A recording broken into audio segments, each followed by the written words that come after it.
রহমতুল্লাহ বরকাত। সম্মানিত দেশবাসী, আমি cancer specialist doctor SM. Sarwar. বিশেষ করে আপনারা জানেন যে ক্যান্সার হলে আনসার নেই, সেই কথা সারা ওয়ার্ল্ডের ডাক্তারদের বক্তব্য যে ক্যান্সার হলে আমরা সাময়িকভাবে চিকিৎসা দিয়ে থেকে একসময় ক্যান্সারের মৃত্যু হয়ে এটি মেনে নিতে হবে। এমনই একজন ক্যান্সার রোগী আপনাদের সাথে পরিচয় করে দিচ্ছি, যিনি আমার চিকিৎসা আল্লাহর অশেষ রহমতে আজ থেকে প্রায় আরো কত বছর, প্রায় 13 বছর আগে সুস্থ হয়েছেন। উনি কিভাবে অসুস্থ হয়েছিলেন, কিভাবে কোথায় চিকিৎসা করেছেন আপনাদের সামনে তুলে ধরছি। সিরাজ ভাই, আপনার নামটা বলেন। আমার নাম মোহাম্মদ সিরাজ মিয়া। আপনার পিতার নাম? পিতার নাম মোহাম্মদ আইবুল্লাহ। মোহাম্মদ আইবুল্লাহ। গ্রাম? গ্রাম হইল মজিদপুর। মজিদপুর। Post office? জগন্নাথপুর। থানা? জগন্নাথপুর। জেলা? সুনামগঞ্জ। সুনামগঞ্জ। আপনার কি প্রবলেম হয়েছিল, কোথায় কোথায় চিকিৎসা করেছেন এবং কিভাবে সুস্থ হয়েছেন একটু দেশবাসীর উদ্দেশ্যে বলেন। আসসালামু আলাইকুম। আমি যখন প্রথম অসুস্থ হইলাম, আমারে প্রথম অবস্থায় বোঝা গেল যে আমার জন্ডিস হয়েছে। কিছু গ্রাম্য চিকিৎসক দেখাইছি, দেখানোর পরে এখানে আমার মাস 1.5 মাস সময় গেছে, তবে কোনো উন্নতি নাই। দিকে আমি স্থানীয় হসপিটাল গেলাম, জগন্নাথপুর। প্রথম জগন্নাথপুর যাওয়ার পরে এরা রিপোর্ট করলাম, বহুত 2-3 ডাক্তার দেখাইলাম বদলাইয়া। দেখানোর পরে দেখা যায় ওই কোনো উন্নতি নাই।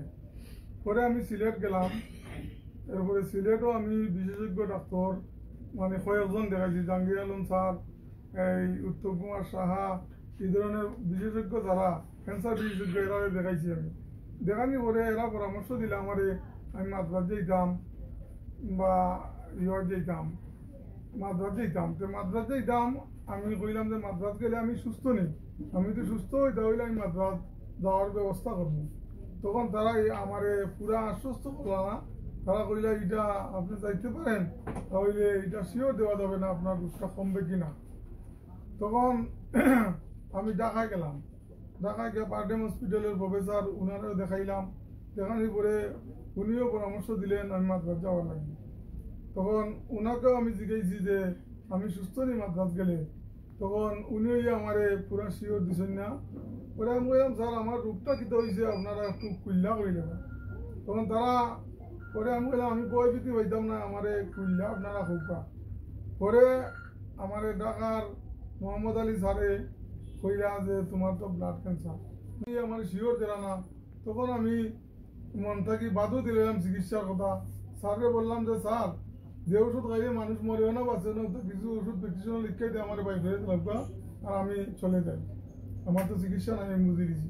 তখন আমি তো ঢাকা থাকি, তাইও করলেন স্যারে কিছু ওষুধ লিখে দিয়া দিলাইলেন, আমি আইলাম।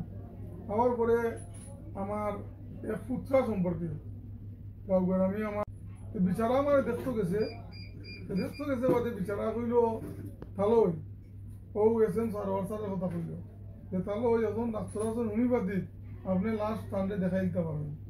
তখন আমি কইলাম যে কিরকম কিতাব এটা।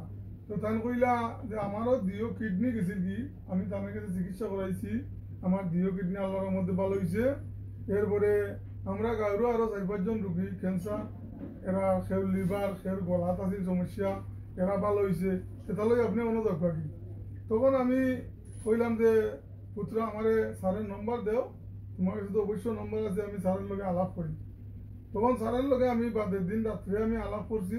স্যার তো দিনের সময় পাই না, হয়তো আলাপ করা যায় না, রাত্রে আমি আলাপ করছি। স্যারে আমারে আমি কইছি যে আমার ব্লাড ক্যান্সার হয়ে গেছে অলরেডি স্যার, তখন আপনার কাছে কোনো চিকিৎসা আসেনি, যদি তাকেতে আমি আইতাম। তখন স্যারে আমারে আশ্বস্ত করলেন, কইলেন যে আমি আগামীকালকেও চলে আসেন, আমি আগামীকালকে হবিগঞ্জ চেম্বারে আছি, আগামীকাল এলে আপনি হবিগঞ্জ চেম্বারে আমারে পাইবা। তাহলে তো ঢাকা ওটা চেম্বার, আমরা তো ঢাকা অত দূরে যাওয়া লাগে না, আমরা হবিগঞ্জ আইলেও চলে। তখন আমি হবিগঞ্জ চেম্বারে তার লগে এস.এম. সারোয়ার স্যারের লগে দেখা করলাম। দেখা করার তাই আমার স্টেটমেন্ট করলাম, আমার এলোপ্যাথি রিপোর্ট দেখার পরে তাই আমার চিকিৎসা দিছ। তাদের চিকিৎসায় আল্লাহর মধ্যে আমি 1 মাস ঔষধ খাওয়ার পরেও দেখা যায় মোটামুটি একটা সুস্থ, মানে চাইরানা সুস্থ বোঝা যায়। তখন তো আমরা একটা আশ্বস্ত হইলাম যে আল্লাহর ঘুমিলে ওষুধে যখন ধরছে, তাহলে ইনশাআল্লাহ মনে হয় ঠান্ডারও এটা কিছু আল্লাহ করবা। তো আমরা পরবর্তী মাসে আইছি স্যারে আমার দেখতে গিয়া পরবর্তী মাসে ওষুধ দিছ।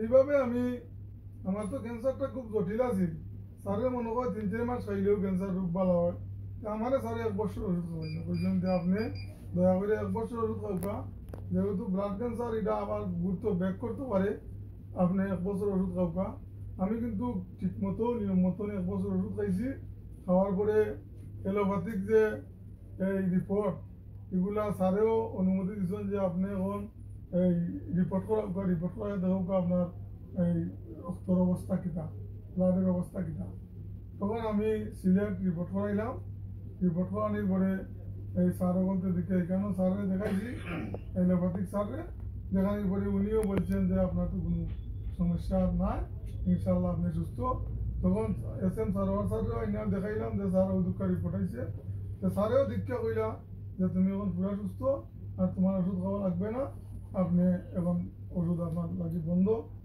এখন আমি দেশবাসীর উদ্দেশ্যে কইলাম সুস্থ এবং স্যারেও আমার বলছিলেন যে আমার ওষুধটা যখন 1 বছর আপনি খাইছেন ইনশাআল্লাহ আপনি যতদিন দুনিয়ার জীবিত থাকুন বড় কোনো রোগে আক্রান্ত ইনশাআল্লাহ করতো না আমি এখন পর্যন্ত স্যারের কথা প্রমাণ পাইলাম আমি যে আজ 13 বছর হয়েছে আমার কোনো ধরনের কোনো বড় রোগে এফেক্ট করছে না আমি আল্লাহর রহমতে তো আপনারা সবাইও দেখলা আল্লাহর রহমতে আমি সুস্থ আছি সবল আছি আমি সব কাম কাজ করতাম পারি কোনো সমস্যা নাই আমি ইনশাআল্লাহ সুস্থ এখন দেশবাসীর উদ্দেশ্যে কইমু সবের তো জানা নাই যে ঠিকানো যে SM সারোয়ার স্যারে এই ধরনের একজন হোমিওপ্যাথি ডাক্তার দেন আমি যে ক্যান্সারের চিকিৎসা করবেন তবে আমি দেশবাসীর উদ্দেশ্যে কইমু যে যে আপনারা যদি এই ধরনের কোনো এই রোগের সম্মুখীন হন এই ধরনের কোনো রোগে আক্রান্ত হন তাহলে SM সারোয়ার স্যারের সাথে যোগাযোগ করবা তাদের ঠিকানা